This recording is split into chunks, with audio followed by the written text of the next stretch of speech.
வணக்கம் வகுப்படுகிறேன். நான் அண்ணல் பீமாராவ் ராம்ஜி அம்பேத்கரை பற்றி பேச போகிறேன்.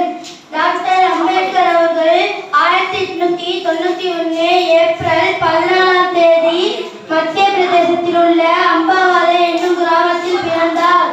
விடுதலை இந்தியாவின் முதல் சட்ட அமைச்சராகவும் இந்திய அரசியல் சாசனத்தின் தந்தையாகவும் விளங்கியவர் அண்ணல் டாக்டர் அம்பேத்கர் ஆவார். இவரது இயற்பெயர் பீமாராவ் ராம்ஜி அம்பேத்கர்.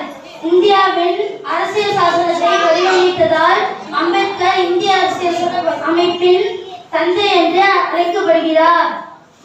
இங்கிலாந்தில் சட்டம் பயின்று பாரிஸ்டர் பட்டம் பெற்றார்.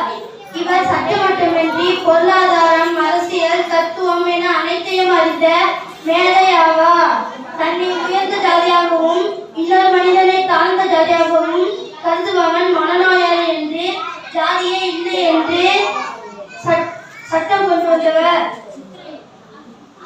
இந்த உலகில் வாழும் அனைத்து மக்களுக்கும் சம உரிமை உண்டு என சொன்னவர்.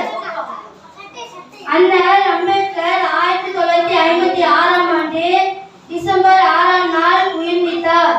நன்றி. நன்றி அம்பேத்கர்.